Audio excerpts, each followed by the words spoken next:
1 hour into Summer Games Fest, no Palworld news just yet, but 600,000 people are watching live. That's crazy. Aw, yeah, let's get that good trailer.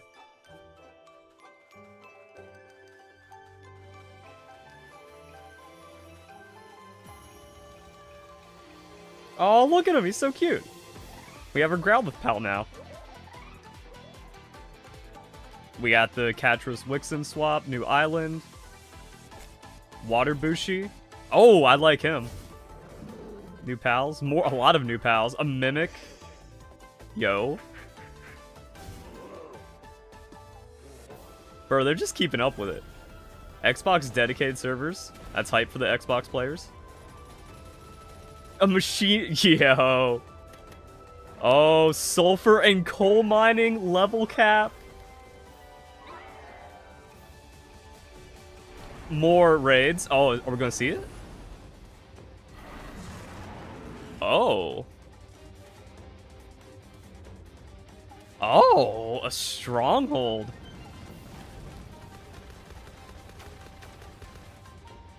Oh, we got big boy content. And the arena's coming for the summer update?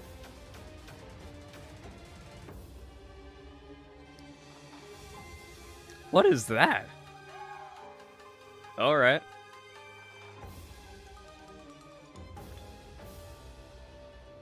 That's a lot of stuff.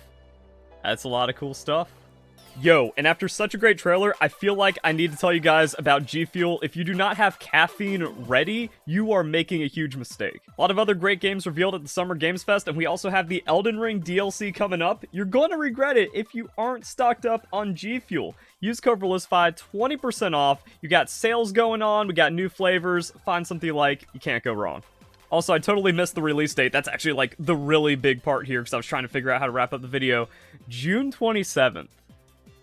I'm happy they didn't do it before the Elden Ring DLC, but that's right after the Elden Ring DLC. I get no break. I get no rest. Alright, let's see what other cool things we can find in the trailer because there's just like a lot going on. I see the Life Monk effigy over there. Ooh, level cap, catch power upgrades.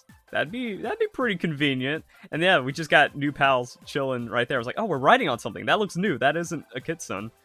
So we got all the biomes, jet track and stuff. Like, I'm really interested. I want to see like another town. The big thing I want to do is see how far you can go without crafting or catching pals. Where it's just like, yeah, take out alpha bosses, sell all their stuff, and then you can use that to do whatever and start actually like buying really good weapons from the towns.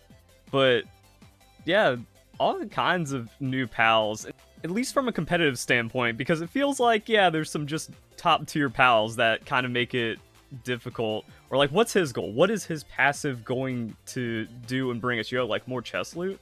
That'd be pretty cool. Also, since like chests are super free, that's a nice little balance angle right there. We just have big dude.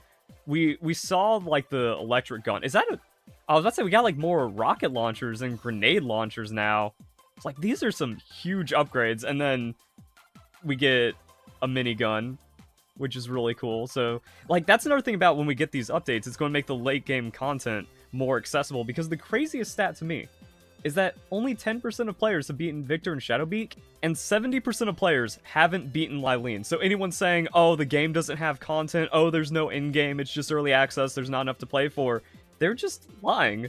Because, like, people can't even get through the second boss or make it, like, deep into the game. But the new buildings and level cap, what's that back there? Like, what is this? Can we even tell? It's like some kind of door you can walk into. Maybe like a climate habitat? I don't even know what that could be. Also, we have, like, a new kind of power generator. Is it more efficient? Is it better? Is it like a multi-station? I don't know. But then the big thing, it's like, oh wait, sulfur rocks and coal rocks. How much do the devs hand us to just kind of like finish out the game, get mass automation going? Because yeah, the ore rocks, that seemed like something that was needed. But like, oh, maybe you actually have to build a base in an area that has coal. And then that's what you can do for like actually refining coal and then getting the refined ingots. But no. I don't know if they're just going to give us crystals entirely, but like these slow upgrades. Like, dude, the game is going to be so crazy. We haven't even seen or made it to the tree. The tree's in the background.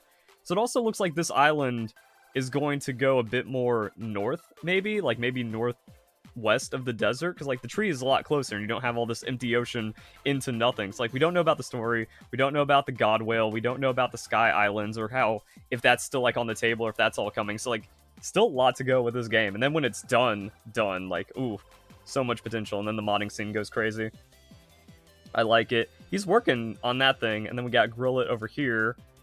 So the new subspecies. Cool. I hope they do things. I hope they're like viable and pull it off. Now I wonder what this type swap does, because Wixen gives you fire damage, so being able to get dark damage would be kind of cool, and then like maybe some kind of buff on top of that. We just have fire Catras. Yeah, I hope like a lot of pals actually have like competitive use or viability, or can at least be used in PvE scenarios pretty well. Another raid, and then a stronghold. That's something cool and something to like farm out. Also, it makes sense to have like just a giant oil rig to the... This also looks to the northwest of the Victor and Shadowbeak Snowy Mountain. Also, is that something new in the distance that hasn't even been shown yet? That's also kind of cool. So like a big raid against the Syndicate group. And then like a lot of resources, a lot of fun stuff to get from that.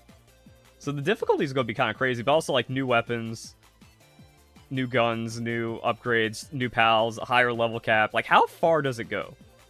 And then you also just take this out. I'm trying to think, like, is that just straight up dark typing? Because having a Shadowbeak boss and then another dark boss, I mean, that kind of, like, Jet Dragon's still Biss. And then, like, we just have to see how that goes. But then you got a lot of July. So, like, as long as, you know, Helldivers 2 doesn't just kind of, like, step over Palworld again or something, we get 300,000 concurrent players for this big update, and then people actually completing it. Like, will we see a 50% Lylene completion now? Because that shows that no one is even at, like, level 50 to get to the 55 cap, and the new area is going to be level 45. So the narrative that, oh, people just, like, played it and beat the game too fast because it's just early access, like, that wasn't even true. So, like, how much concurrent holds up? Do people actually get more invested? Also, because it's summer.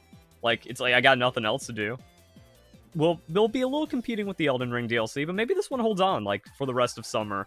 And then there's actually enough new content there, especially because now people are coming back into raids. They're coming back in these strongholds. They might actually finally beat Victor and Shadowbeak. And then be like, okay, yeah, there's a lot more to, like, strive for in the game instead of working... Like, maybe that was the issue. There wasn't enough to work with, so maybe the game was too difficult or unapproachable to a lot of people.